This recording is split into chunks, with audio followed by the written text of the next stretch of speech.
Whoa, buddy. Put that thing back in its holster. We haven't gone anywhere. I don't understand.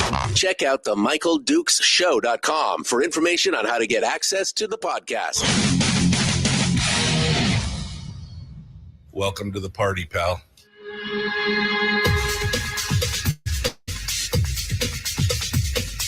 The Michael Dukes Show. The greed and the entitlement is astounding to me.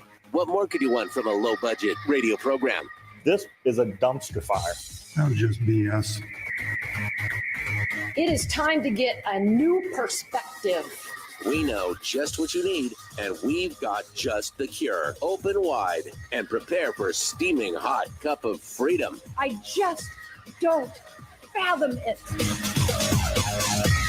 The Michael Dukes Show, streaming live across the world. Live around the world on the internet at MichaelDukesShow.com and across the state of Alaska on this, your favorite radio station and or FM translator. Hello, my friends. Welcome to Tuesday. Beautiful, beautiful, a little cloudy, a little foggy this morning, but it's going to burn off. Yesterday started out the same way, but it turned out to be gorgeous. It's going to be a nice summer overall. I saw that Juneau is getting a heat warning, 80 degrees in Juneau. 89 in Fairbanks over the weekend. I'm okay. I mean, global warming, bring it on. It'll be fine. It'll be great. It's awesome. All right. We are getting ready to jump into it for Tuesday.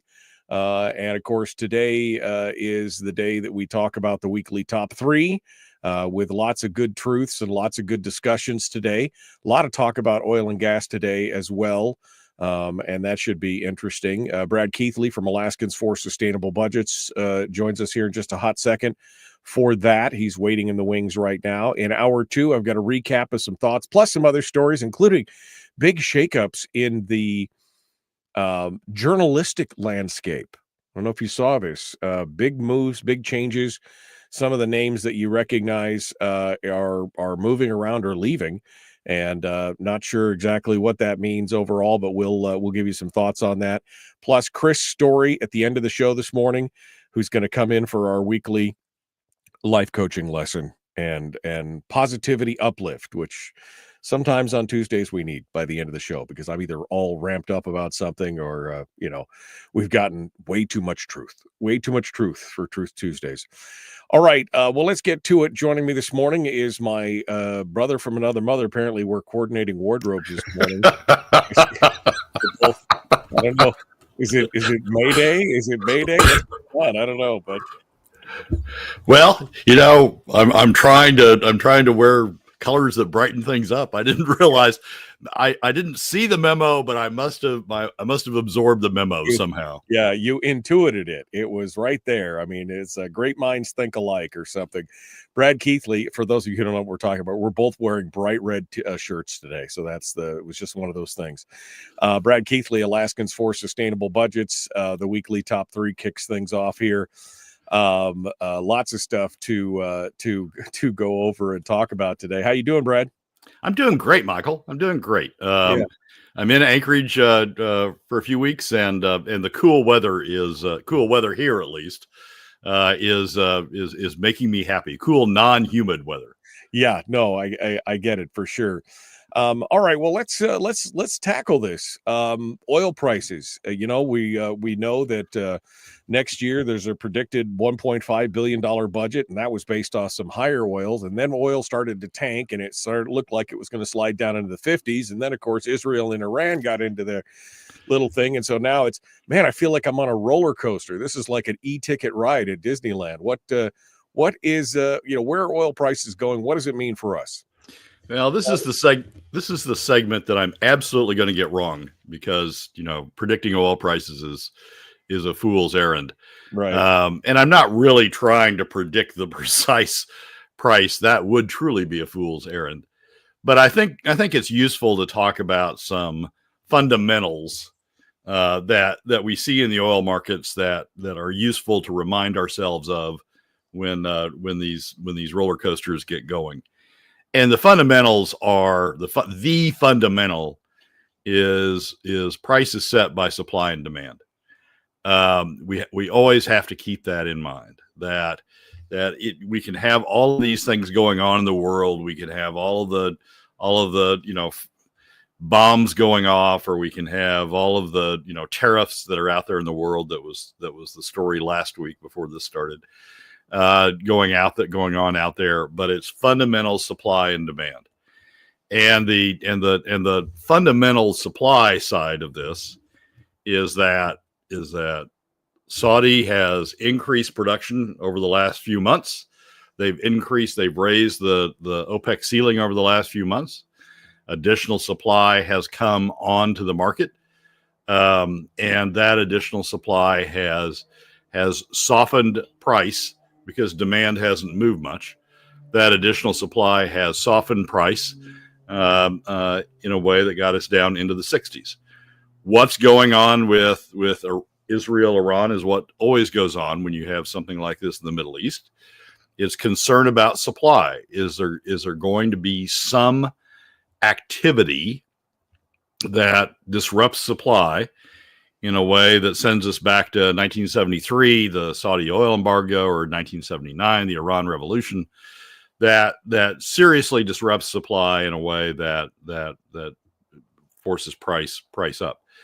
And what I think we're seeing is that for all of the attacks that are going on, for all of the damage that's going on, supply really isn't being impacted. Israel seems to have gone out of its way not to attack Iran's export capabilities. They've attacked energy inside Iran, but it's domestic energy. It's internal energy focused that Israel has attacked. They've not attacked Iran's export pipelines or Iran's export terminals. And Iran, for all of the bluster and all of the things that it says, has not disrupted shipping in the Arabian Gulf, which if it did would have extreme impacts on supply, but it hasn't done that. And so what I think we're seeing is the market going, okay, there's risk here, and we're continuing to assess the risk that this will ramp up in some way. But I think the market is sort of being capped off by the realization that there's not been supply disruptions to this point. There was an FT article, Financial Times article, that I think was very insightful on this point, and it has a paragraph that I think is useful to read and keep in mind. The interplay of geopolitical uncertainty, oil prices, and macroeconomics is rarely straightforward, as some useful research from the European Central Bank published in 2023 indicates. It points out that Brent crude prices leapt by 5% in the immediate aftermath of 9/11, as investors priced in the chance of war in the Middle East disrupting supplies.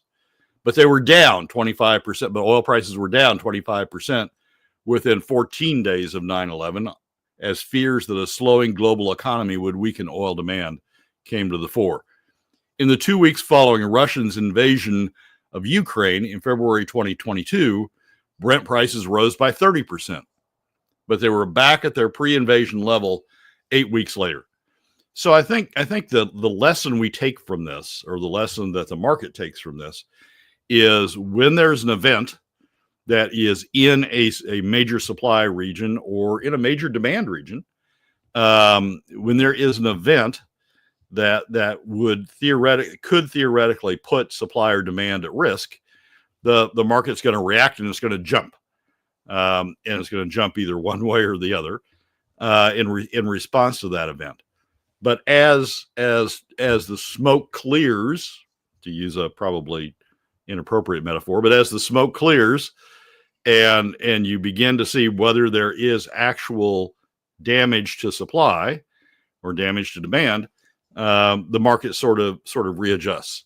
And we're seeing that to some degree in the markets. I pulled up the markets this morning, and the December 25, or the midpoint 2020, or midpoint fiscal year 26, which is the way we think about it in Alaska. The midpoint fiscal year 26 oil price right now, as of this moment, futures price is $71. The midpoint FY27, the year after that, is $68. So I think you see the market sort of still hiked up as a result of these concerns about whether there's going to be a disruption to supply, but not overly spiked, not convinced there's going to be a long-term disruption to supply. And I think you've also seen it sort of coming off the highs that spiked to shortly after the beginning of the Israeli attack on Iraq. So we're in for a continued roller coaster. Yesterday, the big news was that there were ships on fire in the state of, in the Arabian Gulf, and all of a sudden, oh my God, there's been an attack. We're going to start seeing these attacks on shipping in the Gulf, and as a consequence, there's going to be disruption of supply. Well, as the day wore on, it turned out that what had happened is two ships had collided. There wasn't an attack, right?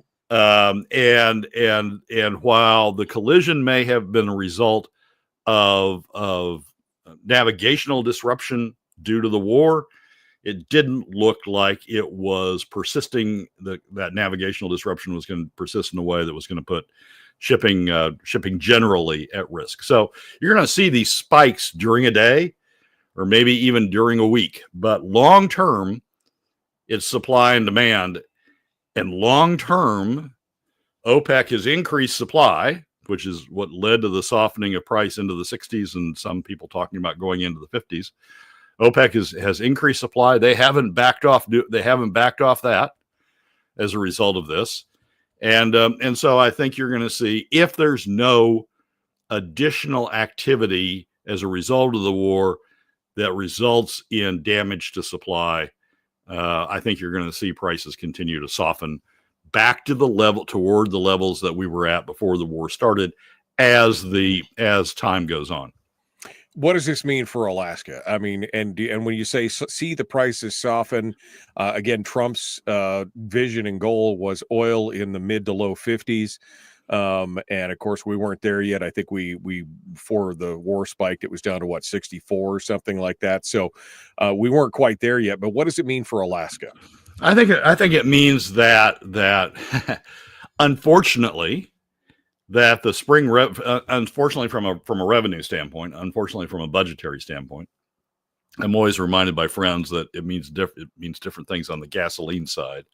But unfortunately, from the budgetary side, I think we're going to see prices come back down into the 60s, unless there's some serious supply disruption, long-term supply disruption that starts occurring as a result of the war. I think we're going to see prices start to come back down where they were before, which sort of reflected the pre-war supply-demand balance. And if the war is not resulting in a significant supply disruption, I think we're going to see it come back down into that range that it was, which is in the 60s.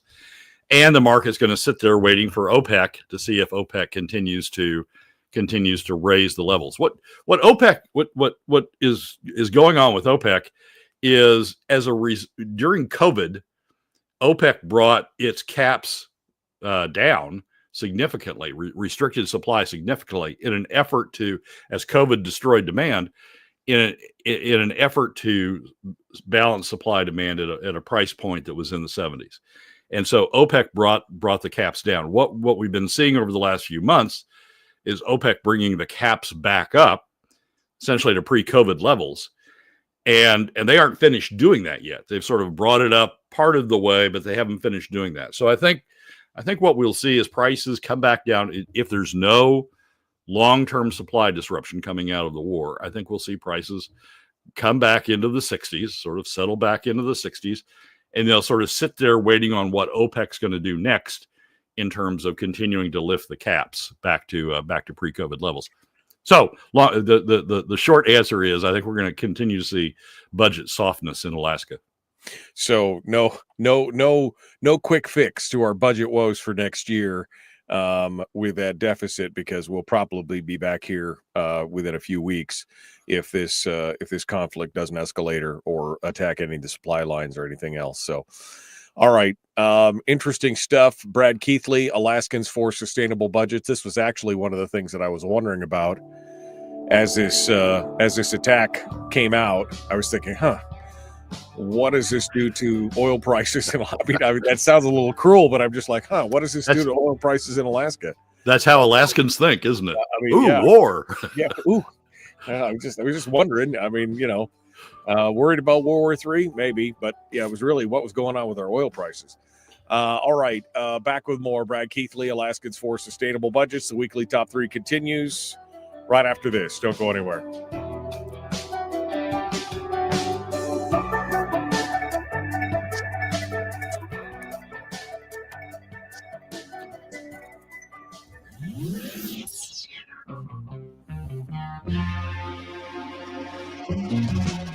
Running on 100% pure beard power. Oh, also some coffee. We dip our beard in coffee. Ha, nice beard.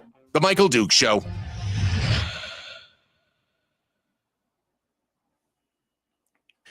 Okay, we're in the break. We're ready to go. Anthony wins the internet this morning. He says, this looks like a before and after photo of beard growing ointment or something. That was great. That was great. So we just it's a side by side, before and after. It was a great thing. Or it's the much younger version. The much younger version. Yeah. Don't let the white hair fool you. I'm only 42. All right. Let's see. I thought that was a great explanation, because I've been wondering about this, and I know that things are cyclical, and I know that after the Russia attack, that oil prices stabilized, in a fairly short period of time. But I thought that's an interesting take on how all that is going to lay out. Again, this is just another one of those things where there was, maybe there was a hopeful sigh of relief in Juneau, and then they realized that maybe it's not going to save all that they're going to do. We're going to have to do something about this. Yeah, it really it added a lot of confusion, and I think that confusion's still there, to the governor's veto or the line item veto of education on K through 12 spending, citing the state's fiscal outlook, depressed fiscal outlook, or lower fiscal outlook, and then coming out with the revised revenue forecast that dropped prices down even further than they had been in the spring revenue forecast. And then the next day, or maybe it was later that same day, Iran starts, and prices spike, and so you have a lot of comments out there of keyboard warriors that say, oh my God, governor vetoes, but now prices are way up into the 70s, and we have all this extra revenue over what the spring forecast. How could he have done that? Well, of course, he didn't know at the time. He didn't know at the time they were going to spike. Yeah, like Netanyahu called Dunleavy and said, by the way, your oil prices are going to spike, so don't veto anything because we're about to strike Iran. I mean, come on, it's ridiculous. But even if you'd known that, you've got to understand supply disruptions, and you've got to focus on supply disruptions. And I will say that Israel and Iran, Israel in its precision of targeting, and Iran in its response, have sort of gone out of their way not to hit supply issues. I mean, Israel has hit internal domestic supply sources, energy supply sources for Iran, both on the gas side and the electric side, certainly, and on the and somewhat on the oil side. But Israel's gone out of its way not to attack the export facilities, and Iran's still continuing to export, and ships are picking it up and taking it out, and it just keeps on going. So as long as that happens, as you saw after 9/11, as you saw after Ukraine, after you saw after a lot of these things, as long as that happens and the market sort of sorts out, well, maybe we aren't going to have supply disruptions here. You'll see the market respond in a fairly short period of time. It doesn't take the market long to learn to absorb that information and then to incorporate it into prices. Well, again, like I said, I hear something like this, and all I remember is that old bumper sticker that said, God, please grant us another pipeline. We promise not to piss this one away. It's like we're constantly waiting to be saved by some kind of world event that changes everything instead of changing our own behavior. That's the key here. Yeah, and the other thing, Michael, I mean, I'm reminded of a discussion we had last week or the week before. We Alaskans put ourselves in this position by predicating our budget on the futures market of the moment, right? We predicate spending, we predicate revenue, and then spending on whatever the futures market is telling us. And as we've talked about on the show before, what we should be doing is predicating revenues on an average of historic prices, just like we do on the PFD and just like we do on the POMV draw. We ought to be looking at what we've had in the past. Chris asks, wouldn't export facilities become a higher priority for targeting as the war escalates? Yeah, it's possible, but anyway, it's an interesting discussion. We're about to jump back into it here. Get with the program. Please like and share, like and follow. Subscribe, ring the bell, do all that stuff. Here we go. The Michael Duke Show, Common Sense Radio.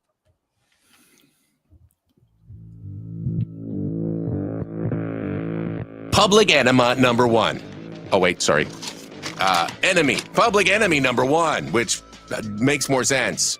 On the other hand, he's a little bit of a pain in the Michael Duke Show. Yes, I am. Proudly. Good morning and welcome back to the program. The Michael Duke Show continues. It is Tuesday, which means it's Truth Tuesdays, the weekly top three from Brad Keithley from Alaskans for Sustainable Budgets. We continue on with our discussions. Number two, Brad says he's not going to hold his breath on the conclusions from the Education Task Force. I mean, gasp. I'm shocked when you look at the makeup of the task force. What are they going to discover? Brad, give us your thoughts here.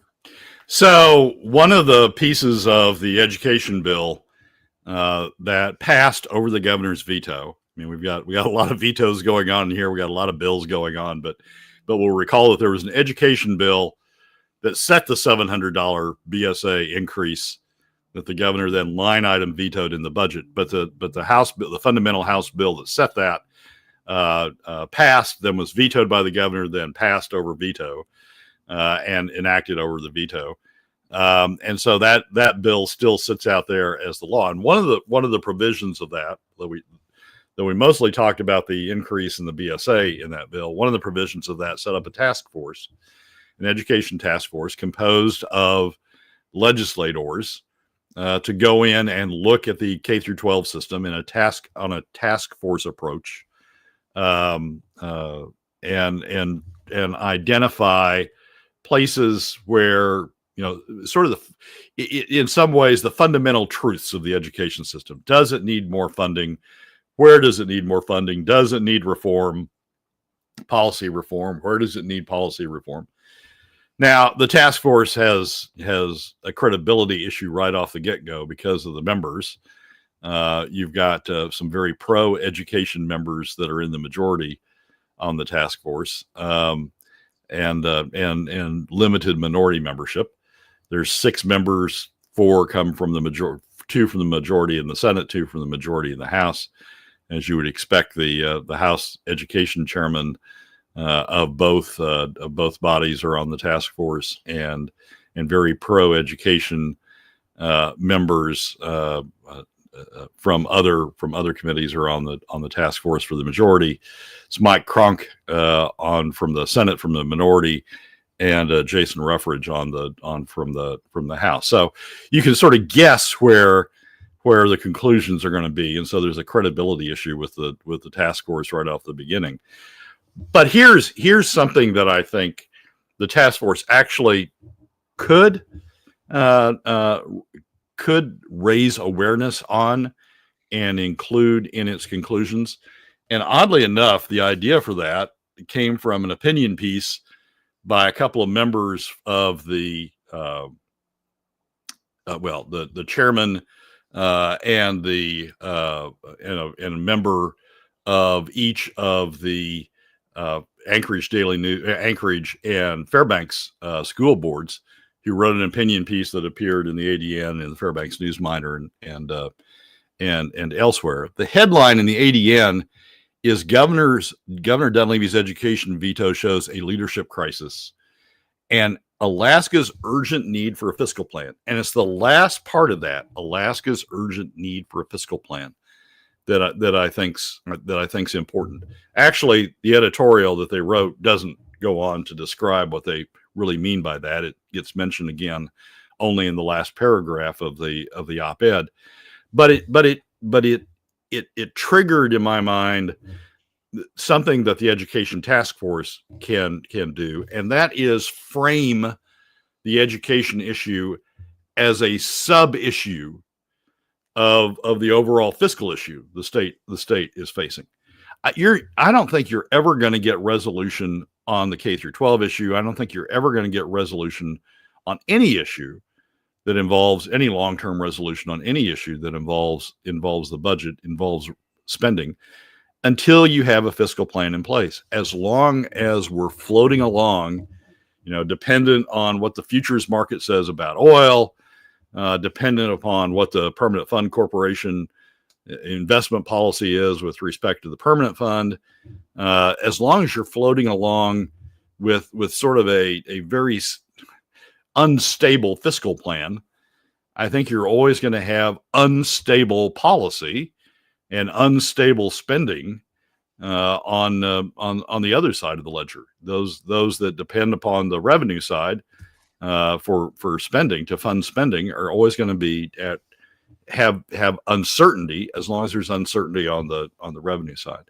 So I think it would be very helpful, and I guess I'm really appealing to Cronk and Ruffridge to make this point during the deliberations of the body. I think it would be very helpful if the Education Task Force said, look, one of the fundamentals that we've got to resolve before you can resolve education is to resolve the state's fiscal situation, one way or another. You've got to lay down a solid base on the fiscal side, on the revenue side, before we really will get resolution to what's going on over on the spending side, K through 12, or any other category of spending you want to address. We've got to get it resolved. We've got to get a stable base resolved on the revenue side.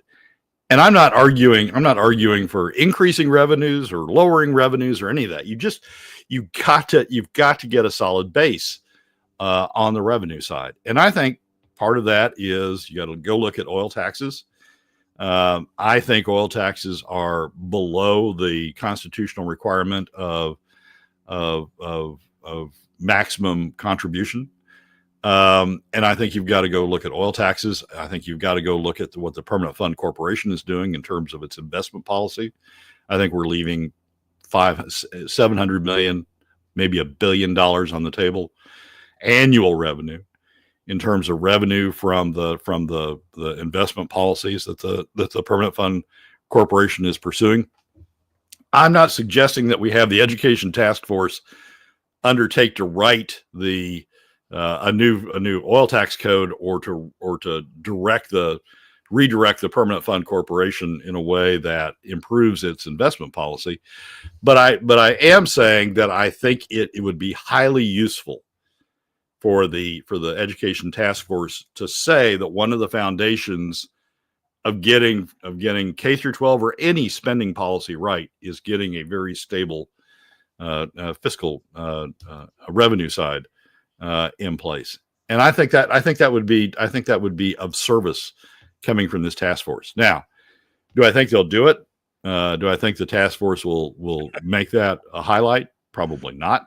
Right. They'll want to highlight other things. But I think if Cronk and Ruffridge are there to contribute anything, I think it ought to be that sort of fundamental concept that we've got to get a fiscal plan, a solid fiscal plan in place before we really can address any of these issues on the spending side that people want to address. No, and I think that this has been the problem. Again, this is the foundation of any home or pyramid or structure or whatever needs to be strong, and that's the problem. Is that our financial foundation is all over the place. We have no long-term plan, or every outlook is only till next year, or maybe the year after if it's forward-looking at all. There is no 10-year plan. There is no long-term, plan on any of this stuff. And so, is it surprising that we run around like our hair's on fire every session to some new crisis? No, because they can't decide. And again, this all goes back in my mind to, we have a serious spending problem. Now, can we cut our way to the solution? Probably not logistically. It would have to be some kind of step down approach. But the bottom line is that until we acknowledge that, we're not going to fix it. Whether we replace it with new revenues or whether we cut to it, until we even acknowledge it, it's not going to happen.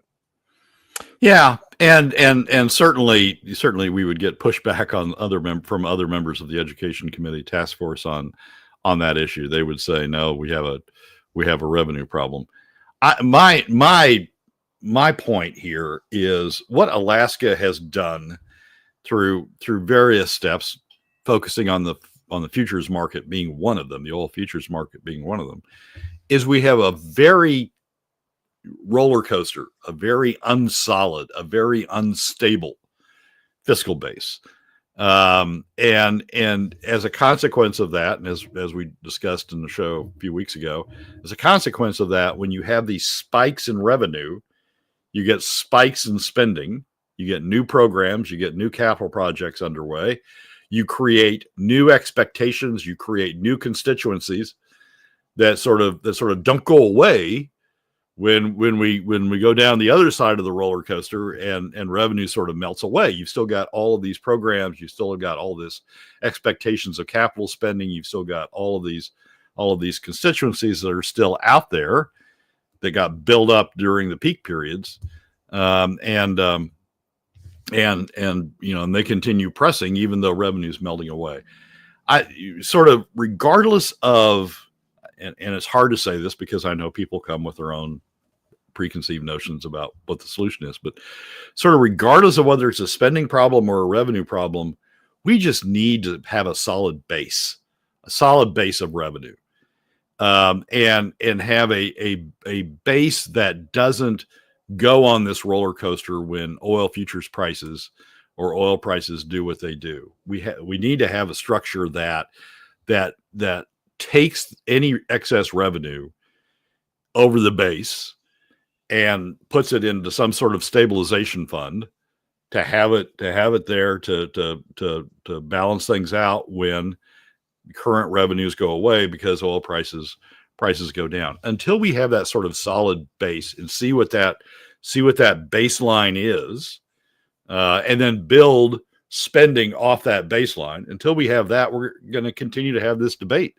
and we're going to continue to have, people say, "Oh, we need more spending, or we need less spending, or we need this, or we need that." We need to be more like a normal state, in the sense of having a baseline of a regular, predictable, solid baseline of revenue, and start from there, and then see what spending fits within that baseline. And I think the K through 12 task force, I think any task force that's focused on the spending side would do the state a service by saying, yes, we need to have that sort of solid base. One of the fundamentals of being able to figure out what to do on the spending side, whether we have too much, not enough, whatever. One of the things we need to do on the spending side to have the spending side under control is to have an expectation of a solid base on the revenue side. Well, we know how much they pay attention to task force, right? I mean, the fiscal policy working group task. I mean, they did a lot of work, spent a whole summer that they can't get back, and yet they pretty much ignored everything that came out of that. So maybe we can just ignore whatever comes out of this group. I don't know. It would be nice to see an actual, commentary that says, hey, we need to have a fiscal plan and have somebody actually follow up with it. That's been part of the problem, is that, it's never been followed up on. Afterwards, we've probably gone through a dozen of these different, working groups or task forces or special committees or whatever, and they just never follow through on it. Why? Because it's easier to do what you've always done. And that's, until of course the piggy bank runs dry, and then what do you do? Final thoughts here, Brad, on this. Well, we do have the fiscal policy working group. Jesse Keel is on that. Jesse Keel is on this task force. A hope would be that he would bring the learning from the fiscal policy working group over to the task force and talk about the need for that solid baseline. Whether Jesse's going to do that's probably not in the art of the possible. But I do think Cronk and Ruffridge I think that's what they can be. If they can be additive about anything, they can be additive about talking about needing to have a solid fiscal base before we really can have a solid discussion about education policy or anything else.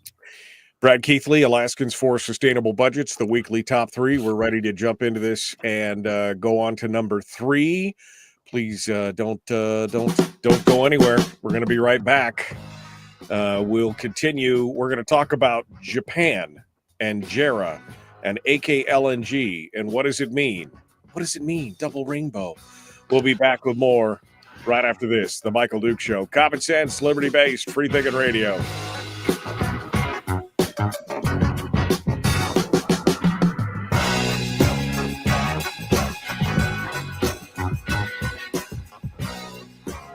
If you missed the show, you can listen to it on your time with Dukes on Demand. Oh, and it's free. Like America used to be. Streaming live every weekday morning on Facebook Live and MichaelDukesShow.com.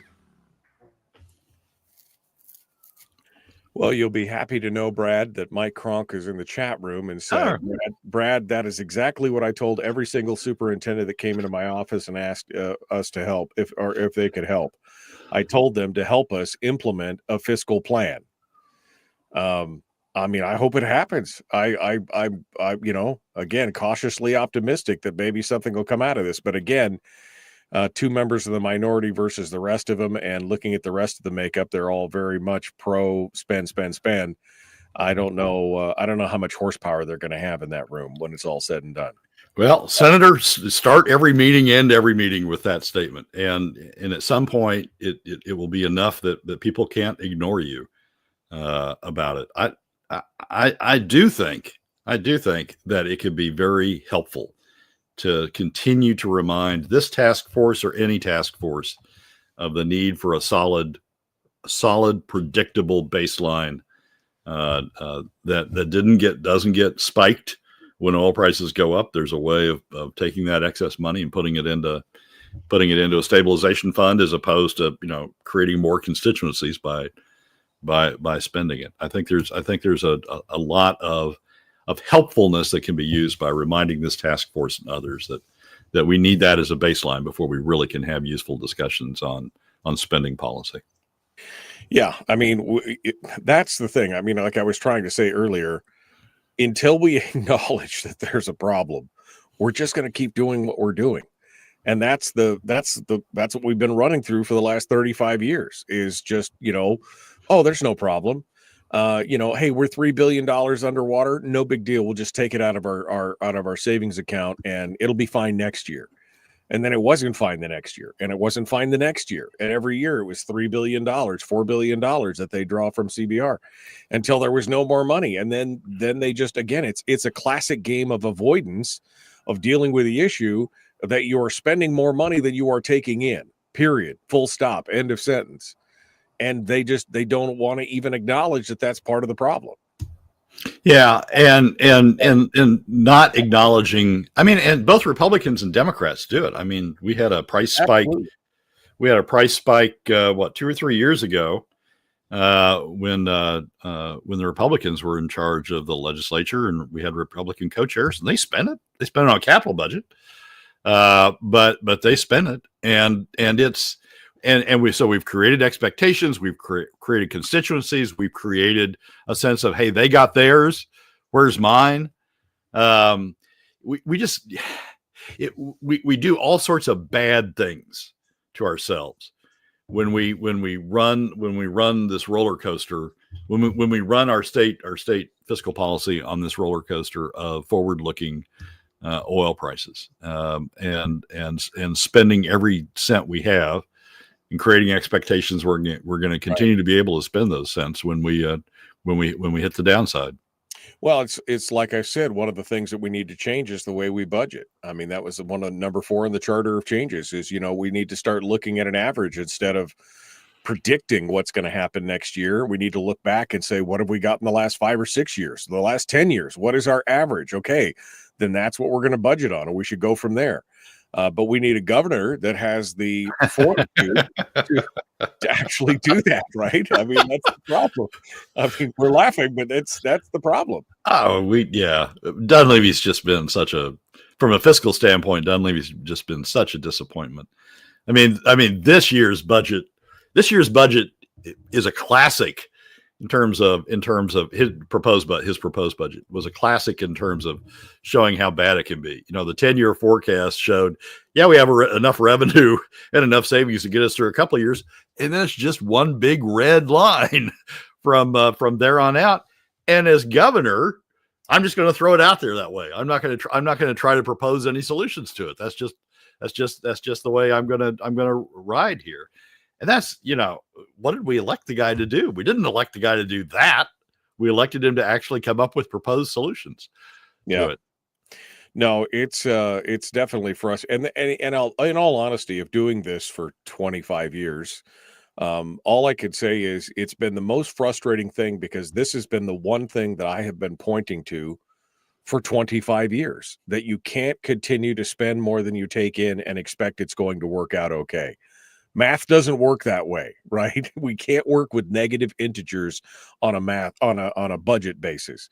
And unfortunately, they all just, it's fine. Why are you so down? Why are you so negative? It'll be great. It'll be fine. And yet here we are. Like you said, the big red line. That's why we all wore the red shirts today. The big red line, right? Well, that's what it came down to. And then you have things like Israel, Iraq, right? And people, or Israel, Iran, and people say, "Oh, well, see, we're going to be bailed out again. Look at those prices, spike," and sort of forget that they come back down, and that OPEC is on a drive to take control of the market again at a lower price point. It's just it is frustrating. It is frustrating to be on this roller coaster, which is what we've been on. All right, Brad Keithley, Alaskans for Sustainable Budgets. Like, share, subscribe, ring the bell. Let's do it. The Michael Duke Show. Not your daddy. Wait, sorry. Not your daddy? Ooh, not your daddy's talk radio. Huh. Whew. I was scared for a second. Thought we were going down. Here's Michael Dukes and the show. All right, we're continuing now. Brad Keithley, Alaskans for Sustainable Budgets, the weekly top 3. We're saved, Brad. We're saved. They're going to build an AKLNG. You heard him say it. The president said we're going to do it. We're saved. Of course, you and I, who've been following this issue, you for a lot more than I have, but have been following this issue, know that this is, again, one of those pie crust promises, easily made, easily broken, right? And yet we continue to hear about all these deals. Now, Japan may have gone maybe a little more solid on the record. I don't know. Tell us about this decision from JERA and who JERA is, and give us the rundown here. So JERA is the biggest Japanese LNG purchaser. There are a number of Japanese LNG purchasers. JERA is the one that purchases, sort of a consortium that purchases for the electric utilities in Japan, and is the biggest purchaser of Japanese LNG, or imports of LNG into Japan. A couple of weeks ago, or maybe last week we talked about, the thing that surprised me the most, or the thing that happened, the thing that was most important about the Governor's Sustainability Conference, Energy Sustainability Conference, was the thing that didn't happen. And the thing that didn't happen was this big signing party that I think people had looked toward when you had the members of the Trump administration up here. I think there was a hope, and by some an expectation, that there was going to be a big signing party where the Japanese, Koreans, and Taiwanese came in and signed, binding letters of intent, or maybe even not binding letters of intent, but at least letters of intent at the sustainability conference around LNG. There had been a lot of discussion about, there was going to be a summit, an LNG summit in Alaska in the early weeks of June, timed with the Governor's Sustainability Conference. We were going to have members of the administration up here, of the Trump administration up here to represent the administration. We were going to have representatives of Japan and Korea and others up here, and we were going to have a big signing party. And I think that what we talked about last week was the biggest news out of the Sustainability Conference was the thing that didn't happen, which is that we didn't have that signing party. Well, I didn't know at the time, but turns out there was going to be a signing party, but it didn't involve AKLNG. This past week, there was an announcement by JERA and others, and a big signing party that the Secretary of Interior and the Secretary of Energy, Chris Wright, were at. It was a signing party that involved JERA, the big Japanese purchaser, making a big shift, announcing a big shift in supply sources from Australia to the U.S., and a significant commitment by JERA to U.S. supplies as it, to use its terms, rebalanced its supply from Australian focused to more U.S. focused. Big signing party down in Houston, attended by a number of people, with JERA signing 4 agreements, 4 LNG supply agreements with 4 suppliers, all of which are located in the U.S. Gulf Coast. No Alaska at all. Not even a piece of it out of the 4. Not even a piece of the 4 agreements is Alaska oriented. And so I think, coupled with the non-event at the sustainability conference, coupling that with the event that occurred with the signing party down in Houston involving JERA, I think we've got to see the writing on the wall about the Alaska LNG project. How JERA pitched this was, look, we are realigning or rebalancing our supply portfolio from Australia focused to U.S. focused, to an increased U.S. focus. We are signing agreements, significant agreements, for offtake agreements with U.S. suppliers, these 4 U.S. suppliers. We are focusing on the U.S. We are improving our trade relations with the U.S. We have the Secretary of Interior and the Secretary of Energy down at the signing party talking about how important it is and how great it is to have this U.S. focus, and for Alaska not even to have a piece of that is very telling. If you can't, when JERA is intentionally rebalancing from Australia to the U.S. and it's signing agreements to implement that rebalancing, if Alaska and JERA is the largest LNG purchaser Japanese LNG purchaser. If Alaska can't even get a piece of that, can't even get a piece of the market for the largest LNG, for the largest Japanese LNG purchaser, I don't know. I really don't know what hope there is for saying that you're going to be able to bring this project together. So the signing party down in Houston hasn't gotten a lot of press up here, or any press up here. But my gosh, when I saw the headlines of it, that is probably more significant news for Alaska LNG than any piece of news, including the fact that Glenfarne had entered into contracts, is probably the most significant news for Alaska LNG in the past 6 months, certainly, and possibly the past year. Right. And it's not the news you would want it to be. No, because logistically, again, it's a straight shot from Alaska. All this other stuff is coming from the Gulf Coast of Texas, which means it has to come through the canal or around the Horn or wherever they're bringing it. And so you would think it's a straight shot from Alaska. You'd think it would be easy, even if it's and those are all non-binding agreements, right? Those are all head of agreements. So they were there's two of them that are binding, two of them that are non-binding. 2 of them are binding. So, and we're talking about, this is like 5 million tons per year. This is a significant amount. Even if they had just said, "Oh, we'll break off a million tons per year for Alaska," it would have been something. But I think everybody's looking at this and going, "No, not gonna happen." Now, that's how I read it at this point. Yeah, JERA isn't saying this, and it doesn't.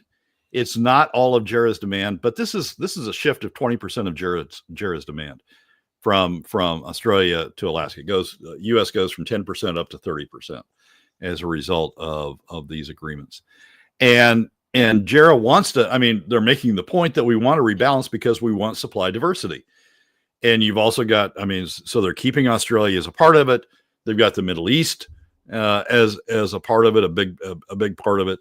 And now they're saying we've got the U.S. as a big part of it. So at some point, JERA is going to say, look, we've filled the U.S. quota. We filled in this portfolio of diversity. We've filled what we want out of the U.S. with these agreements. We've rebalanced to get what we want out of the U.S. In these agreements. There isn't anything left, or anything significant left in their demand. And if this is the largest LNG purchaser in Japan, and they don't have anything left for Alaska, how the heck are you ever going to bring this off? So it is major. It is just like the biggest news out of the sustainability conference was, the event that didn't happen. The biggest event for Alaska LNG is the event that did happen that nobody's talking about in Alaska because it didn't happen up here. It happened down in right. East. Didn't happen up here, and it didn't mention us, and nobody's inferring the context of that. And that's part of the problem here, is that we've got to, this does not paint a rosy picture of the AKLNG project when it's all said and done. Brad, 60 seconds here. Final thoughts. Well, Michael, oil prices are up, but oil prices are going to come back down. Alaska LNG isn't going to save us. We've got to talk about fiscal policy as part of the education task force. We've got to put this all in the proper context of we can only spend what we have. Yeah, we've got to. And we've got to acknowledge that there is an issue. And until we address that, we're just going to be like those, we're just going to continue on blithely with business as usual, because that's the course of least resistance at this point. It's just continuing on as we've been doing. But we know that it's not going to work out for us in the end. Brad Keithley, Alaskans for Sustainable Budgets. You can find him on Facebook, on Twitter, and at ak4sb.com. Go argue with him on Twitter. He loves that. He needs more of that in his life. Brad, thank you so much. Michael, as always, thanks for having me. Folks, we got more coming up. Hour 2, dead ahead, The Michael Duke Show. Yeah, as much as people want and dream, and I was on the LNG bandwagon for many years until I really started getting into it and looking at, again, the economics and the different reports and talking with you over the years. And, I just I would love to have it. but we've got to be realistic. We've got to make plans. We got to base it on the worst case scenario. And the worst case scenario is it's not going to come through. And that's not only the worst case scenario, it's also the most realistic, right? The most likely scenario. Yeah, exactly. And every once in a while you sort of spike and say, okay, we are the closest to Japan. And it would be, you would have a savings in terms of time. You would have a savings in terms of money. You would have a savings or you would have benefits in terms of security, because you wouldn't have to either go through the canal or go around the horn. And so, yeah, we do have an advantage there, but to have that in successive weeks, have that not acknowledged basically by the absence of a signing party during the Alaska Sustainability Conference. And then sort of right in your face the following week, have JERA go down and sign 4 agreements. 4 agreements. Couldn't even break off one for Alaska. 4 agreements with Gulf Coast, U.S. Gulf Coast producers. Even the most optimistic, even the most rah cheerleading AKLNG person out there has got to say, wait a second, maybe this closeness issue isn't all it's cracked up to be. No, maybe that's not going to be the thing that saves us.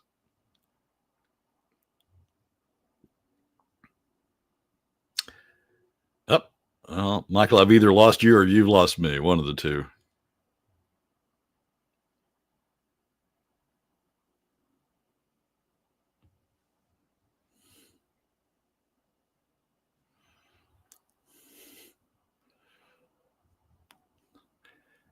Well, at least we were at the end of the show.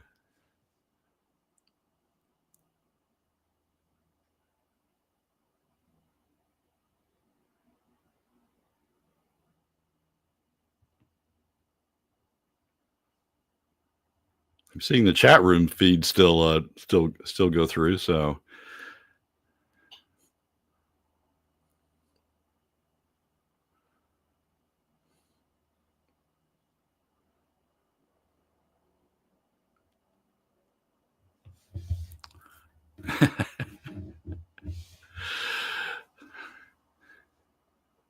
well, if I'm still on, usually what happens about this time is Michael calls and says, do thus and so, but he hasn't called, so I'm not sure I know what to do.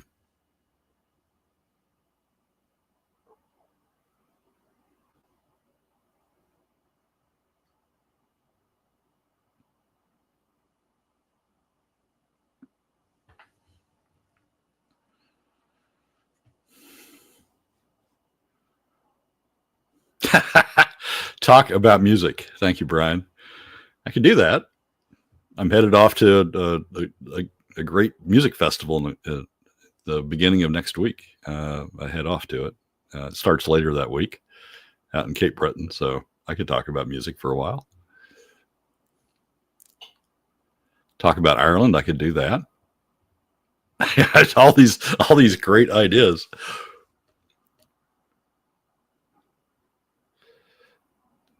David, what's the impact of now I get to read the chat room. What's the impact of the Iran-Israeli war? I did that in the first segment, David. So listen to the podcast or go back and pick up the first segment. Just don't talk biscuits. I can't talk biscuits. Biscuits and gravy? Well. Hey, how are you? Boy, I don't know what happened, but all of a sudden Brad was talking, and then I disappeared. Everything else is connected, but I think StreamYard crashed. I don't know what happened, but anyway, Brad, you were giving us your final thoughts, and I know you've been filibustering for the last. I've been reading the chat room. I've been doing your role of reading the chat room, and we had some great ideas. Brian said, talk about music. So I talked about music for a couple of seconds. Nice. Yeah, no, that was one of those things where it was just like, you were talking and then everything blank. I mean, my internet didn't drop. I'm still on the internet everywhere, but I think the StreamYard app that we use to broadcast had a hiccup on my end or something. But yeah, just don't talk biscuits. And just don't talk biscuits. Have you ever done? What's the deal with biscuits? Oh, Harold is always talking about it's more interesting to talk about biscuits than it is to listen to what we've got. But he's here every day to complain about how boring this show is and how wrong we all are, and he wants to tell us all about it. So it's we just won't talk about biscuits. So that'll be it. Well, Brad, last minute, so I'll give you the final. You've had a lot to say, but I didn't hear it. So, any final thoughts before we go for the rest of the show? No, Michael, I think I covered it all in the minutes you were gone. So much good stuff. I'm gonna have to go back and listen to the podcast if you want to pick up anything. Go back and listen to the podcast. The worst part is that that's not going to be on the podcast. It'll only be on the replays Facebook? on YouTube and Facebook. So I might have to go peel it out and put it into the podcast. People can hear me go, bye, Brad, and Brad left hanging. I'm only here to leave you hanging, Brad. You did great, buddy. You did great. I don't know. I told him you usually call me when one of these things happens and tells me what to do, but you didn't even call. So no, well, because I thought it was going to come right back. I mean, I thought it was like, I had to close that browser window and restart it. So anyway, hashtag engineer problems. All right, Brad, thank you so much for coming on board, my friend. It's good to see you. Michael, as always, thanks for having me. All right, we'll see you later. Wow. Okay. Well, Brad's a trooper. He took care of me on that one. Here we go. The Michael Duke Show, Common Sense Radio.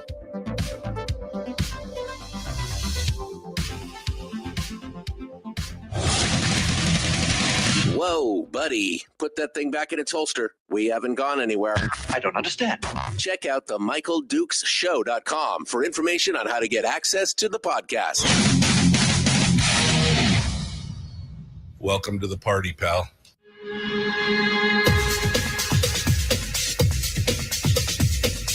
The Michael Dukes Show. The greed and the entitlement is astounding to me. What more could you want from a low-budget radio program? This is a dumpster fire. That was just BS. It is time to get a new perspective. We know just what you need, and we've got just the cure. Open wide and prepare for a steaming hot cup of freedom. I just don't fathom it. The Michael Dukes Show, streaming live across the world. Live around the world on the internet at michaeldukeshow.com and across the state of Alaska on this your favorite radio station and or FM translator. Hello, my friends, and good morning to you on this Tuesday edition of the show. You don't know what happened during the break, but it was hysterical. We were just finishing things up with Brad, and boom, I went away. My connection to our conferencing software just crashed or something. I still had internet. It was just all of a sudden it was Brad all alone on the stage talking to the chat room, and he was a trooper about it. So I appreciate him jumping into that and doing that. It was it's always awkward when the host just disappears arbitrarily. I mean, so it's just one of those things. But we just finished up with Brad Keithley from Alaskans for Sustainable Budgets. It's always an interesting discussion, and I know some people get mad about all the things that Brad talks about, but I think if we don't have the discussions and offer points and counterpoints, then it'll be something it will get something else that'll be forced down our throats if we don't deal with that. So anyway, it was a good discussion with Brad Keithley. And if you missed it, you can go back and listen to it either on the podcast, which is available wherever podcasts are found, or of course on the replay I was just saying, I'm going to have to go back and watch the Facebook replay to see what Brad said, because I couldn't hear, and none of that went on the podcast. So it's good stuff. All right. Hour 2 of the big radio show today. We've got Chris Story coming up at the end of the show to give us our weekly life coaching lesson and to give us a little bit of positivity. Although today wasn't too bad. Today I thought was some good discussions about about some of the serious issues and some of the main problems that we're still dealing with here in the state of Alaska, which number one I'll get to here in just a minute. and continue to discuss. But overall, this is, this I thought was a very solid discussion on the impact of, the Israel is Iran thing and AKLNG and the education discussion, which is going to be, like I said, this is going to be an interesting session. I mean, we said that about last session, and I think we probably said that about the session before. But let's just say that each one is going to be more interesting than the last at this point. Let's get to that. But first things first, on Wednesday at 7 o'clock at 8 o'clock, we're going to be joined by Nick Begich. Congressman Nick Begich will be joining us. I just got confirmation yesterday from his coordinator, Rick Wetbick, and we're going to be talking with Congressman Nick here about all the stuff, big, beautiful bill, and I'm sure many other things that will come about here and where he sees things going for Alaska here in the future. And we'll talk with him a little bit about our favorite subject, which, of course, is arithmetic. How's that working out for him in the Congress when he's got a bunch of people out there that just are determined that they're going to spend everything that they can. So we'll have that conversation tomorrow with Congressman Nick Begich. We're also going to be talking with David Uragi maybe tomorrow or Thursday about some things happening down in the KPB with the borough and flooding and groundwater issues and some other things. It'll be an interesting discussion. I was fascinated when I first started talking to him about it, and we're going to get the full rundown from him on that this week, tomorrow or Thursday. And there was one other thing. I suppose I could have pulled my calendar up and because getting to that point where I can't remember everything. Too many things happening. We were going to be interviewing Bernadette on Thursday, but that's been moved because she's got another commitment. So we're going to be talking with Bernadette Wilson in just a couple weeks as well on that as well. And of course, a big thing today is that I would like to wish my daughter a happy birthday. Today is my daughter's birthday. So very exciting for my second oldest daughter, who is now, I got to do the math on that. She's 28 today. Wow. That's time flies when you're having fun. Time flies. So happy birthday, Maggie, out there as well. All right. So a couple stories that I want to get into, but I want to recap some of the things that we were just talking about with Brad, because I just don't think, I was just going to say something, trite, like, well, we really need to hit this topic hard because it's important. And then I realized that's been my life for 25 years. We've been hitting a couple of these topics really hard for 20 to 25 years. But two of the topics that Brad brought up were intertwined, and that was, of course, this discussion on this education committee. Now, I don't really have high hopes for this education committee. Even with the two minority members on there, Justin Ruffridge out of the Kenai here, he has said that he pretty much fully supports education. And to me, that's almost code for whatever they want, they'll get. Now, he didn't say that. That's just kind of my interpretation of it. And the second member is from up in the interior near Fairbanks, and that's Mike Kronk. And Mike was actually in the chat room this morning and said that he agreed with Brad and that he had been telling people that, and I can't go back and see the comment anymore because I had to refresh, but that he agreed and he's been telling people that we need a fiscal plan, which is great.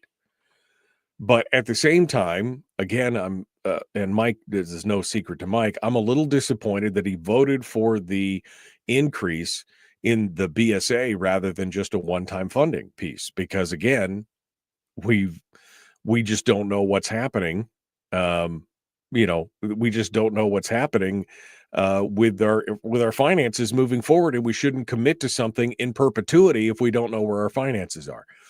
This all comes back to one thing. We don't have a long-term fiscal plan in this state. David just said, breaking news, Michael, the Education Task Force has determined that more money will improve K-12 education. Right. That's what's going to come out of here. I can guarantee you that coming out of this meeting will be some kind of thing about how we are underfunding, that our children are starving, that we're failing, that it's unconstitutional. Doesn't matter that we're spending more than almost anybody else in the nation on a per student basis. The thing that's going to fix it is more money, right? Because that's all we've heard. That's why we're failing. That's why we're 51 out of 53 jurisdictions. That's why we're down in the bottom on everything for educational standards and scholastic achievement and everything. That's why it's all because we've been starving our kids. That's what we hear. That was the language. We're not failing, we're starving. Right? That's been the thing. But this all the whole school thing, it's really a separate issue. Because even if we have a full-on fiscal plan, if they just want more money out of our fiscal plan, that's not going to solve the issue. So there's a whole nother thing going on with education and et cetera, and we can get into that. But the bottom line and what I really came out of this, and this goes back to that opinion piece that Brad was referencing that was written by our very own Melissa Burnett, who's a friend of the show, president of the Fairbanks School Board, Tim Duran from the Fairbanks School Board, Carl Jacobs, who's the president of the Anchorage School Board, and Kelly Lessons, who is a treasurer on the Anchorage School Board. So 4 school board members wrote this opinion piece. And the headline reads, Governor Dunleavy's education veto shows a leadership crisis and Alaska's urgent need for a fiscal plan. Now, I wish they'd spent a little bit more time in this opinion piece on the need for a fiscal plan, because although it's in the headline, it really doesn't get into it in the very last paragraph. It says it's past time for Alaskans leaders to develop a sustainable long-term fiscal plan that wholly funds public education. That's it. That's the whole mention of a fiscal plan. There needs to be more. There needs to be more on what that fiscal plan looks like. What does it mean that we're not always out there fighting it back and forth? And I would argue that we need a closer look at what these school boards and school districts have been doing with a lot of the money that they've received already. Again, we're spending more than almost any other state in the nation on a per capita basis. It's right up there in the top. We're top 3, top 4 of the whole nation, and yet we continue to do poorly on the achievement. We're in the bottom. And so it's not necessarily just a money issue. The states are beating us all the time. Mississippi is the latest one that's been doing some changes in how they do schooling, and they've seen some tremendous leaps. They moved up, I think, 12 or 13 places, and they spend a fraction of what we spend. So it's not always about money. It's how you do it and what you do with the money. So, that's something that, again, that's a whole nother show of just that discussion on what are we doing wrong. But the bottom line is we need to figure out in this state how we're going to do things moving forward. Because as of right now, millions of dollars and hundreds of thousands of man hours wasted fighting over the scraps that are left in the yard. We're facing huge deficits. $1.5 billion this coming year. Maybe it'll be a little less. Maybe the war in Israel and between Israel and Iran will push those oil prices up a little bit more, and maybe it'll peel a little bit of that off. But you're not going to make up $1.5 billion over that, and we're going to have to tackle this in January. We have to have a fiscal plan, and we just don't. We put together a fiscal policy working group, which was another task force, speaking of task forces, that had some good ideas, but how many of those ideas got implemented? How many? Let me guess. It starts with a Z and ends with a zero. All right. I mean, zero of those ideas got even hardly entertained. Ben Carpenter was the yeoman trying to get some of these things across the line. And I felt for the guy. It felt like he must have been beating his head against the wall and could get nothing passed after they spent a big chunk of the summer 2 years previous trying to put all these things in. Nobody wanted to talk about it. And again, the Senate's answer to that question of what is your fiscal plan, Gary Stevens proudly points to, 75-25. That's our fiscal plan. And how long did that last? 1 year? Because this year it's what, 82-18, 83-17. That's the fiscal plan for this year. Because they took more of the PFD because they couldn't because they have no plan. He said the quiet part out loud. He called it 75-25, but what he should have just said is the PFD, that's our plan. Taking the PFD. Because this next year, you just got $1,000 PFD this year, which adjusted for inflation is the lowest PFD ever distributed. Next year, which when they're facing a deficit that is at least 2, maybe 3 times as large as the one we were facing this year, what do you think is going to happen to that remaining 17% of your PFD? I just don't bet on the FCOM, baby. So how did that 75-25? Again, it wasn't really 75-25. His answer was the PFD. That's our fiscal plan. But of course, that means that this coming year is the last year of their fiscal plan. The PFD will be gone, and then there are no readily available pots of money to draw from. No other monies that they can just as a majority swing a majority vote on any of those things. Because the last one is the CBR that requires cooperation with the minority because it's a 3/4 vote. So this is the last. The gravy train's almost over, pal. That's where we're at right now. Anyway, all right. Well, we're going to take a break, and when we come back, we'll talk about some of the headlines that are going on around here, and we'll be back. Don't go anywhere. The Michael Duke Show, common sense, liberty-based, free-thinking radio. We return in just a moment.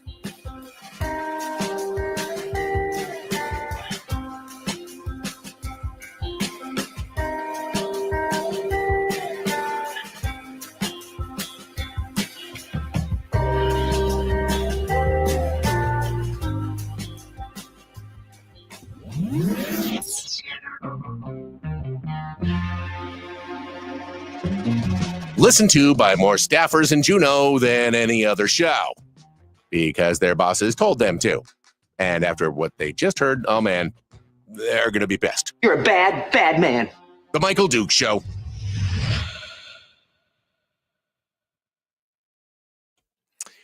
Okay, I'm reading through the chat, through the comments right there. Frank says, what are the school board's fiscal plan? Where's the school board's fiscal plan? In Fairbanks is what he's talking about. Melissa says, we just approved ours 2 weeks ago. Too much to type here, but we do have one. Frank says, for how many years out? And Melissa says 5, which wasn't enough. I wanted 10 to 15, but we got 5. I mean, at least you got 5, I guess. And are they betting on a continuous increase, Melissa? Are they betting on a continuous increase, or are they looking at a 5 years of austerity? Because that's what they need to be looking at. They need to be looking at 5 years of austerity. They also need to take into account that 5 years of declining enrollment and everything else.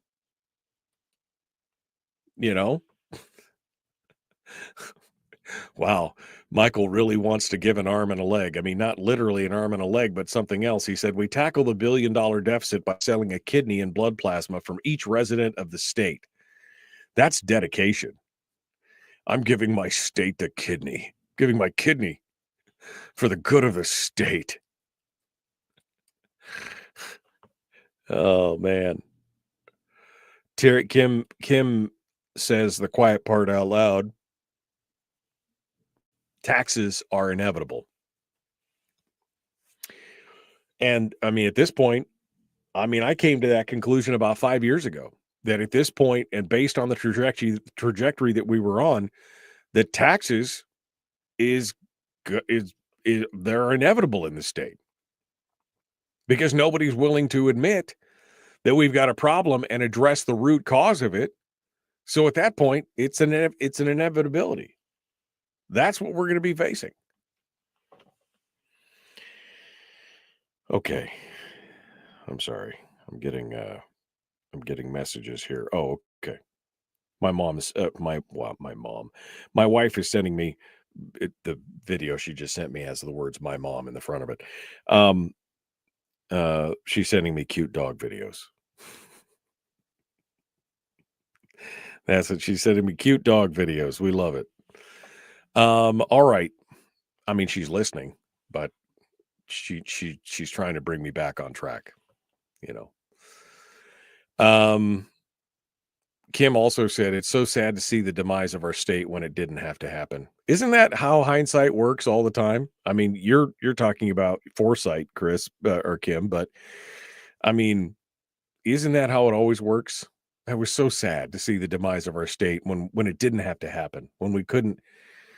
And, we're like Chicken Little out here crying that the sky is falling, and everybody's like, no, it's fine, with the big props, holding shaky sky up.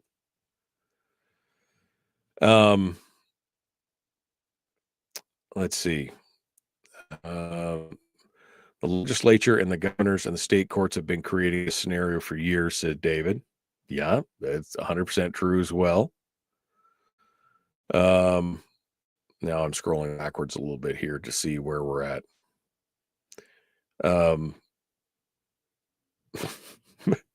Michael is also a little bit negative this morning, Michael. Bottom line, we have no hope in the near future. Buckle up for the ride. It's going to be a rough one. I mean, it's been rough so far, but yeah, you wait over the next 3 or 4 years with all these deficits that we have right now. Yeah, it's going to be an interesting ride, to say the least. And like I said before, it's one thing to grab your bucket of popcorn and watch the train plummet off the bridge while you're standing on the sidelines eating your popcorn. It's a whole nother thing to be in the second car as the train plummets off the bridge into the ravine. And that's where we're at right now. We've been on the outside telling them to slow down, pull on the brakes. It's going to be bad. Don't do it. And now, boom. Now we're stuck in train car number 2, watching over the engineer's shoulder as they ride into the chasm. All right. Chasm. Well, how do you say it? That's the thing. The Michael Duke Show, common sense, liberty-based, free-thinking radio. Let's continue on here. We got one more segment before Chris. Don't forget, tomorrow, Nick Begich will be joining us, and more.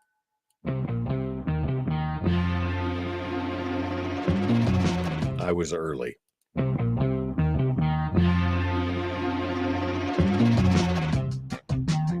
The Michael Duke Show. Seriously humorous with a pinch of intellect.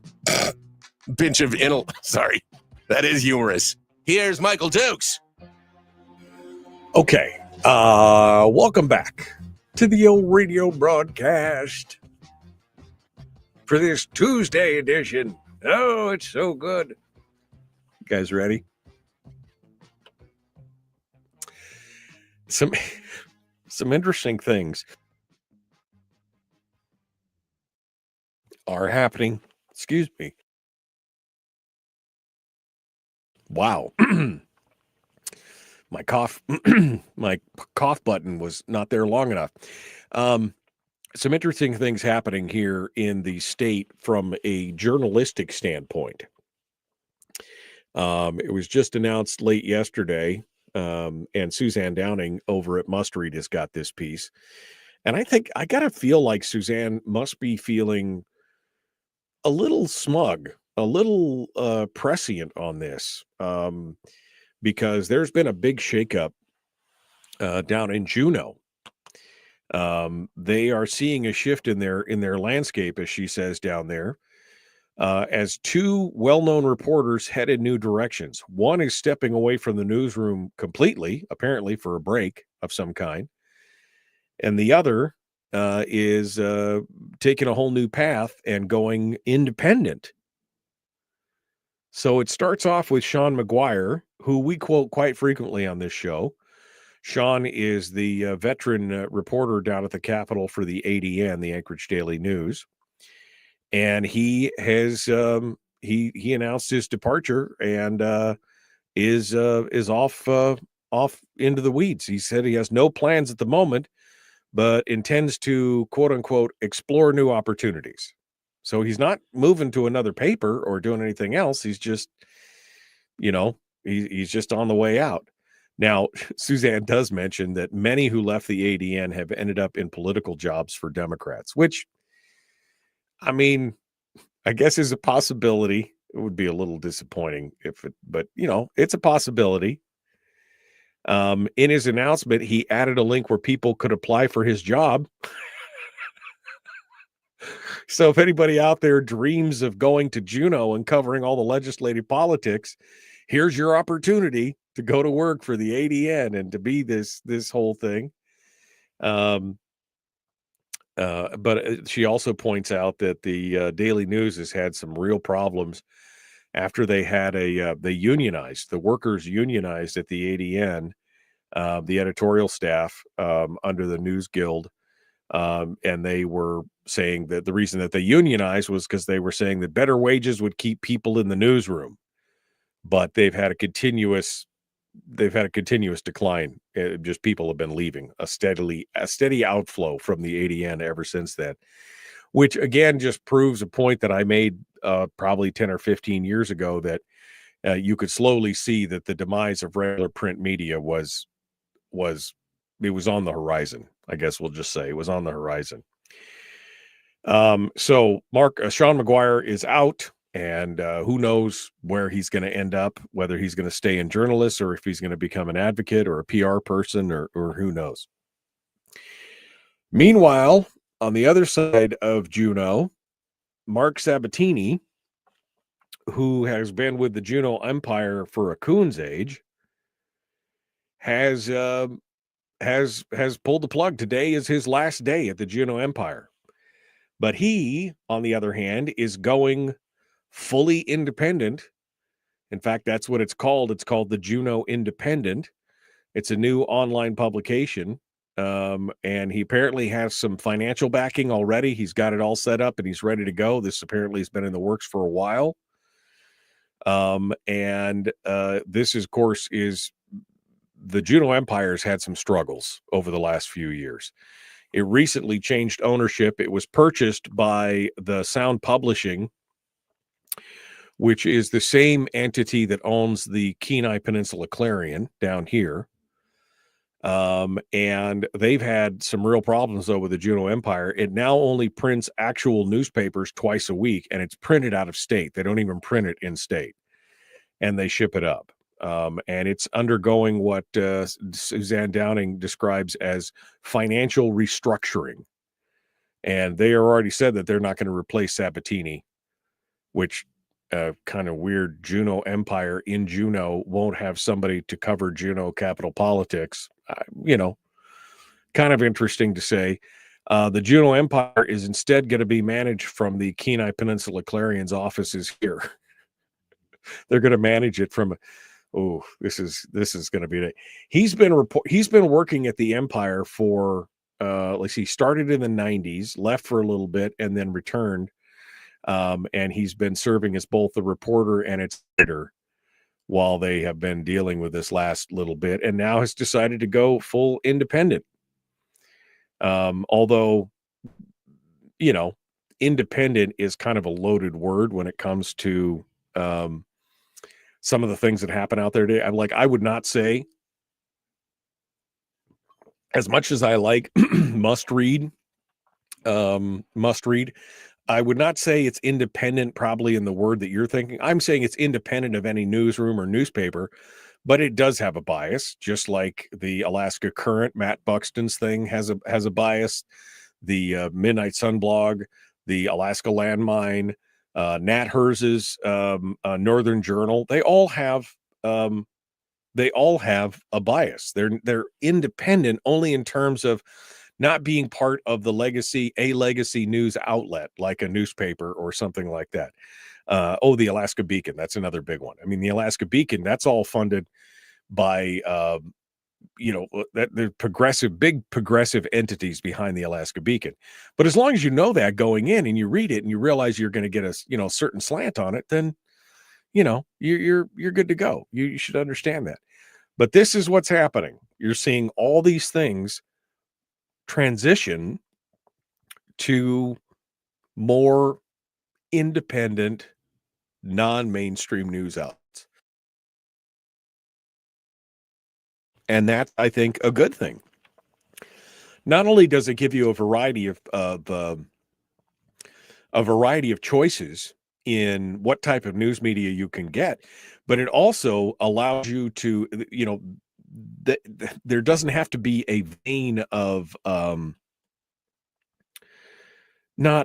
veneer. There's not even a veneer of we're trying to be non-biased, right? I mean, for the Alaska Beacon, you know where they're coming from. It's a liberally funded, liberally supported news outlet. Must Read is a conservative news outlet. The Alaska Landmine is weird. It's both conservative and liberal at times. And I would just say it's weird. But again, I think it's good because it gives us a good, at least people won't look at it and go, oh, they're completely unbiased. They know, at least you know about it. So I guess interesting news. I don't know if it's good news overall, but it's interesting news for sure. And we'll have to see where it goes from here. Yeah, that same company owns the Juneau Empire, the Peninsula Clarion, and the Homer News. So we'll have to see. We'll have to see how that works here in the long run. What was the other story that I wanted to get to here before? How much time we got? Oh, we don't have enough time to get into this. I want to talk a little bit about this. Maybe we should spend a little bit of tomorrow's morning show in the first hour talking about the Chewbacca report, right? The Department of Division of Elections report. And one of the things that Ben and I briefly touched on but didn't really get into, which is the PFD voter registration and how the PFD AVD, which is the automatic voter AVR, PFD AVR, I guess is what they call it, which is the PFD automatic voter registration law, has created a lot of headaches for the state of Alaska, for the Division of Elections specifically, and is something that needs to be repealed and turned around. And there's a lot of reasons for it. But we will, we need to, it's something we need to discuss at a much deeper level than the time that I have left right now to get into that. So maybe tomorrow we'll pick this up and do it. But again, we've got Nick Begich coming up in hour 2. So maybe we'll pick this up in hour 1 tomorrow. It'll be something. I'll give you something to look forward to. Something to look forward to. We hope you like it. All right, we got more coming up. Don't go anywhere. Chris Story is up next. The man from Homer. We'll continue. Don't go anywhere. The Michael Duke Show. Common sense, liberty-based, free-thinking radio. We return right after this.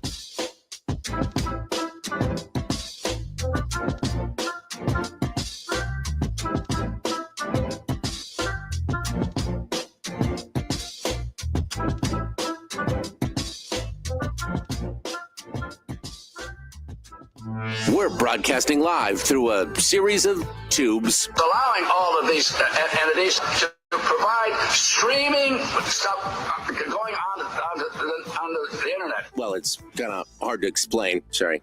Streaming live every weekday morning on Facebook Live and MichaelDukesShow.com. Michael says, it's unfortunate that it is very hard to find only news anymore. Most articles are opinion pieces with nitpicked parts to fill the narrative. It's true. I mean, it's true. But that's what you're finding. You're finding that in what so-called mainstream news media outlets, right? It's more opinion than anything else a lot of times, or lazy journalism in the terms of just rewriting a press release. Half the time, I got a frog in my throat this morning. Half the time, I think they take press releases from the various outlets and they just drop them into Chat GPT and rewrite them and then post them as a news article. I mean, I'm sure they don't do that, but I mean, that's what it seems like. And there's, very rarely, especially from the conservative viewpoint, do you see any counterpoint. It's very frustrating to watch this stuff happen. But it is what it is. Let me see if I can get Chris on. I don't know if he was going to log in or call in this morning, but I'll give him a call and see if I can get it. Of course, it's not going to work here. Let's try this again. We'll try it again. We'll try it one more time. We'll see if we're calling him or if he wants to do it through his system. There we go. Try it one more time. Morning, Michael. Good morning. I wasn't sure if you were going to try and log in through the video thing or not, but shoot, I totally forgot that. Is your phone working? Yeah, my phone's working. I mean, we're working. It's connected. Yeah, we could do it. Okay. That's fine. It's all good. Totally forgot. You give me 1 week away, and I totally forgot about the new methodology. Yeah, what was my name again? So it's Mother Dukes. Mother Dukes. Wait, you're not the only one that calls me mother around here. Anyway, what's our topic today, Mr. Story? Well, when 6 is 9. When 6 is 69, dude. All right, when 6 is 9. Hey. When 6 is how 9. about this? So with your immature mind, how about when 9 is 6? When 9 is 6, okay. Man, I should have counted on that. You guys have no idea, Oh. Chris. The phone calls that Chris and I have had, we will never be able to play on the air. Vegas. Vegas, right, baby. Whatever happens.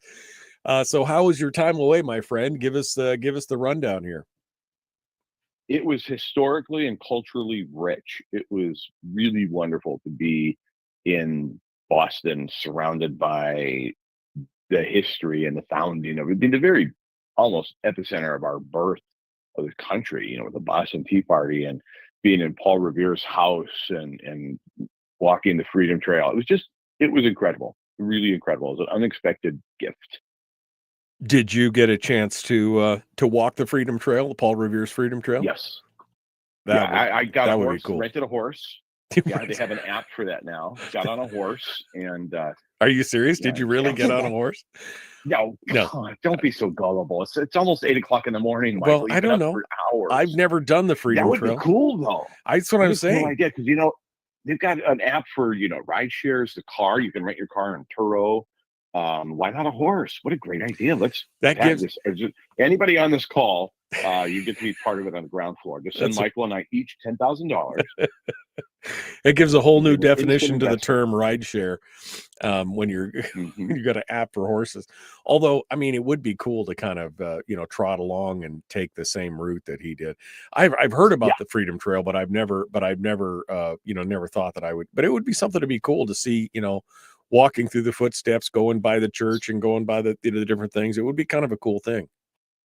We did a ghost graveyard and ghost tour, and that was really interesting and a lot of history. They're very theatrical in those kinds of tours, but at the same time shared a lot of pertinent and interesting history that we wouldn't have learned just walking by the graveyard or going into one during the daytime, because they close it down after 4 p.m. and only the guided tours have access to them. And it was really, really fascinating. So it was an unexpected gift. Like I say, we're going to Maine for my nephew's wedding, and just thought we better route a couple days through Boston and just be there, immersed in that culture for a couple days. And it was fantastic. We got to see the No Kings, Yes Queens parade, and that was culturally significant. I bet it was very similar to the Tea Party. There was some teabagging. It was different than I expected. Very different. The No Queens, Yes Queen. So it must have been. Was it the No Kings, Yes Queen? Yeah, it was a pride thing. You must have been. Mm-hmm. Were you? Did you have to staple your eyebrows up or down to keep them from rising, or what? What's going on there? My eyes still hurt from rolling. Yeah, exactly. All right, Chris Story is our guest. We're about to jump into it here. When 9 is 6, we're gonna. Good job. Because I know I had tried hard not to laugh on that. You know how that is. We're going to continue here. The Michael Duke Show, common sense, liberty-based, free-thinking radio. If you haven't, I don't know why you haven't, but why will you like and share the show? Will you like and follow the show page? Will you do all that stuff? Please. Here we go. The Michael Duke Show, proudly splitting the left versus right dichotomy. Yeah, I had to look that word up too. I don't think it means what he thinks it means. Here he is, though. That guy, Michael Dukes, the one with the show. Okay, welcome back. The Michael Duke Show, common sense, liberty-based, free-thinking radio. I just was reading a text as we were coming back on here, and I got to say thank you. Your show is the closest thing to a true Alaska podcast I've seen. Podcasts are the way many people get their info. So I appreciate that. And we do podcast the show. So it is a true podcast. So thank you so much. Another guy who has a podcast, of course, that is almost as good as mine is Chris Story, the man from Homer. You can find him at ilovehomeralaska.com. He's got a show that he does every week on Tuesdays and Thursdays here on my radio stations that include the Millionaire Minute, some real estate advice, some life coaching, all kinds of fun stuff. Of course, he's also a realtor and potter and an author as well. But everything that he does, all the hats that he wears, you can find him at ilovehomeralaska.com. Chris Story joins us this morning. Hello, my friend.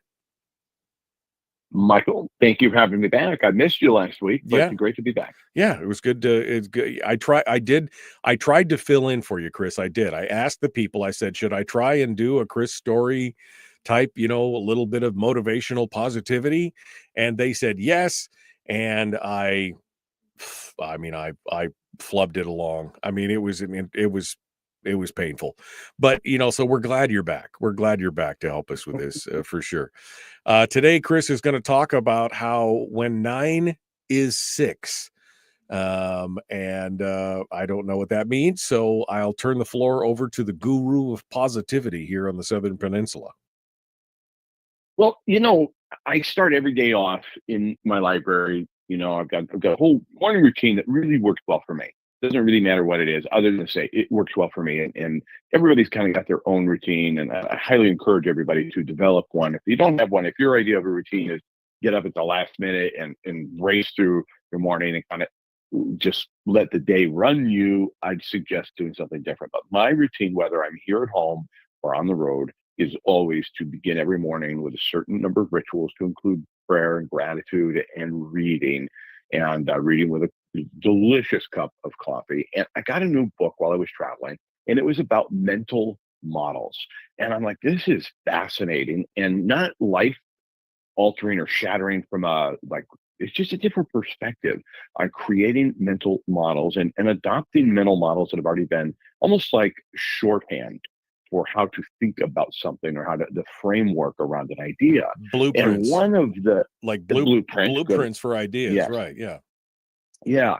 And one of them was this, it was a small little cartoon on a page, and it shows two people. So just imagine two people standing facing each other. Maybe they're 5 or 6 feet apart, and printed on the floor in front of each of them is a number. And the person on the right says it's a 9. Person on the left says, no, it's a 6. Which is right?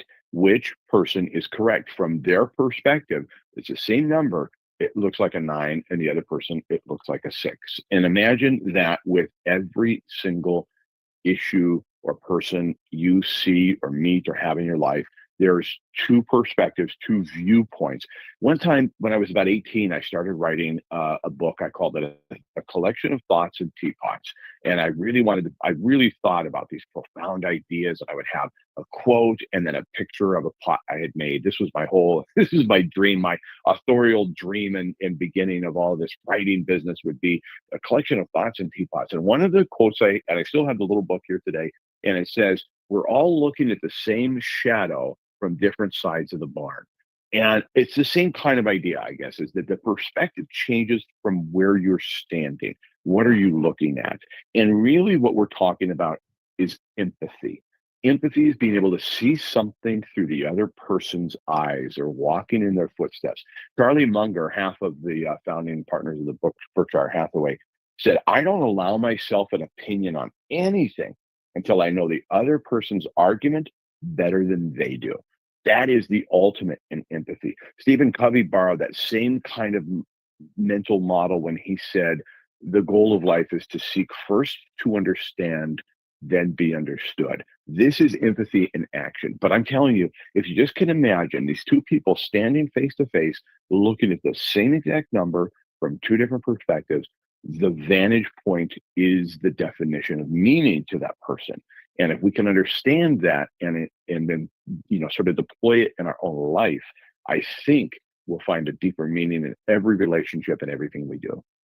I think this is interesting because I often on the program talk about, there's a reality and then there's a perception. And for many folks, perception is reality, right? How they perceive something informs everything, that whether it's true or not. And this can fold back into what you're talking about here.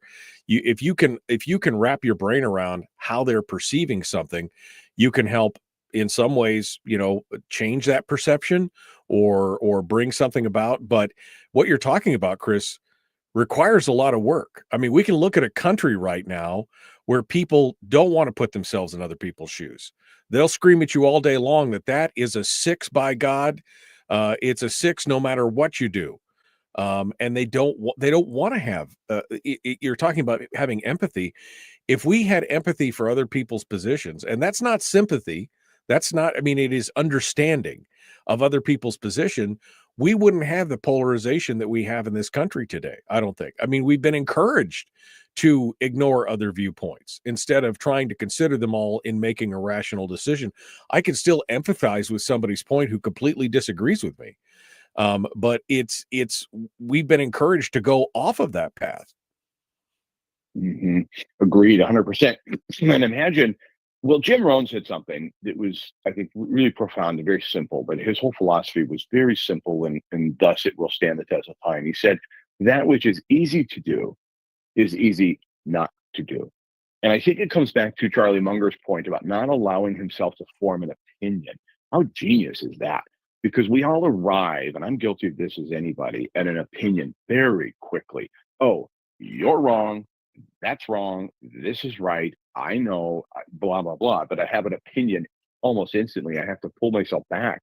And so that's easy to do, but it's also easy not to do. And imagine if we took Charlie Munger's words, which again, just to reiterate, he said, I don't allow myself an opinion on anything until or unless I understand the other person's argument better than they do. Meaning he's done research, he's given consideration, he's done actual, thinking, critical thinking about something in advance of even allowing himself to form an opinion, let alone sharing it, let alone tweeting it the second he sees something. How many times have people retweeted something and then only learned later, oh, you mean that was fake? Oh, that was a mock story. Oh man. Yeah, but we are living in an instant world where not only can you share your opinion instantly, you better have one. You better understand the Israel-Gaza situation. Really, I mean, even though it's thousands of years of history there, you better have an opinion right now without doing deep research and critical thinking. You haven't read 6 books on the topic. You haven't visited the region, but yet you better have an opinion right now.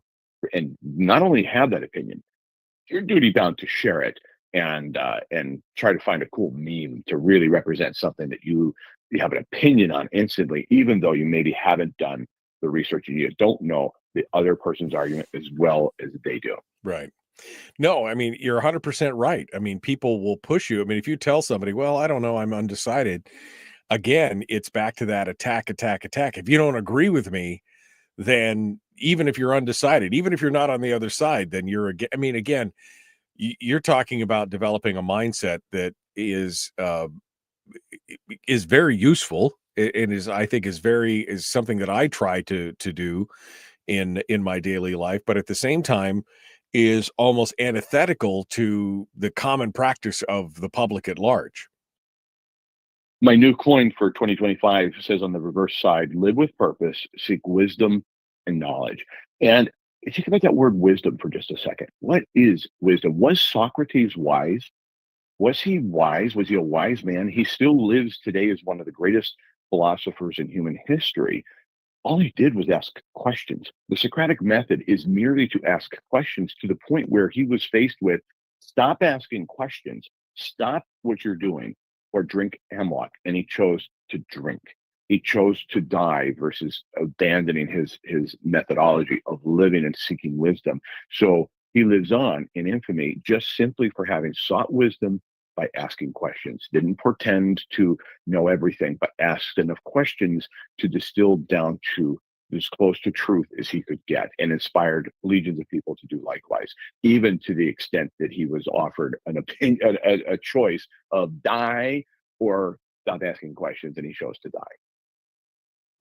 It's a fascinating, that in and of itself is a fascinating conundrum. Would you rather die or just stop asking questions? I've always been curious about everything. It's one of the things. If you remember just this pandemic we just went through, you weren't allowed to ask questions. Yeah. In other words, when I say you weren't allowed, you were scoffed at or considered to be a conspiracy theorist. Oh, you were punished. Sometimes you weren't just, sometimes that you weren't just punished. Sometimes you were fired, you were castigated, you were pursued. There was threats of governmental legal action if you didn't, it wasn't just you were chastised. I mean, in some cases, people, their lives were ruined because they dared to question a single narrative. I mean, when did that become a problem here? When the other party said, it will forevermore be 9, it's not 6. Your eyes deceive you. You do not see a 6. Instead of having the conversation, and I read, and I'm sure you did too, I read Robert F. Kennedy's book and all kinds of books during that whole time period, trying to understand what I was looking at, and created an intermediate, an interim radio program 5 days a week, just asking questions of people that were in authority. What do we know? How do we get to these conclusions? And yet, again, coming back to Charlie Munger's point, immediately I'd already arrived at several opinions, and I actually, as I look back on it, was asking questions in order to seek out the answers I already thought I had. So I'm not suggesting I have this figured out. I like another quote from Jim Rohn is he goes, listen to what I say carefully, but don't watch me too closely. I'm still figuring this out. It's like we're all in this position together. Like we can share opinions instantly. Until I got forced off of Facebook, I was the same way, putting opinions out there all the time. Right. Not really giving a lot of critical thinking to some of the political things I was sharing on social media. So it's just a way of life we have to consider now. Is it a 6 or is it a 9? Change perspective, take a look, and then make an opinion after you've educated yourself. Final thoughts, Chris Story. Was that it? Or you got one final word of wisdom, one nugget for us? Drop it here on the way out. Well, what you're probably thinking is, Chris, how can you possibly relate this to your brand new book, The Millionaire Code, Unlocking the Lasting Principles of Wealth, now found available at ilovehomeralaska.com/books. Can I find a way to link that all together? I don't think so, Michael. No. I really don't. I believe you're just going to have to go check it out for yourself. You're just going to have to check it out. There is no correlation, but it's still good stuff. All right. Chris Story, I Love Homer. That was brilliant, by the way. Brilliant. I Love Homer. Always be selling. That's right. ilovehomeralaska.com is where you go to find Chris and everything else that he's got going on. Chris Story, thank you, my friend, for coming on board. My pleasure. Thank you, Michael. All right, folks. Tomorrow, Nick Begich will be joining us. The Michael Duke Show. Common sense, liberty-based, free-thinking radio. Have a great day.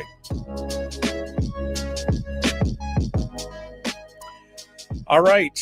Well, my friends, I think that does it for me today.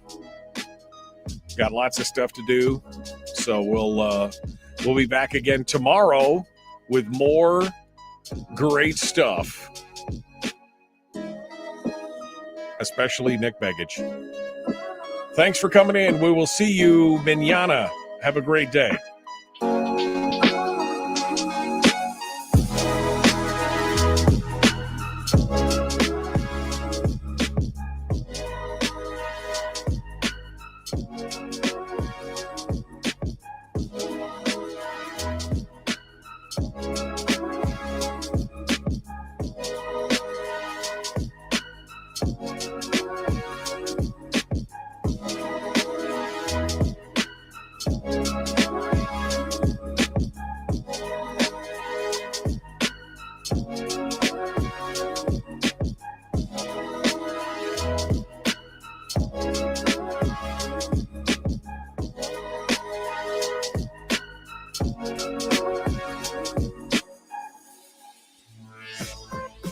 We've shed our terrestrial radio skin, and now we are slimy lizard internet people. It's the Michael Duke Show.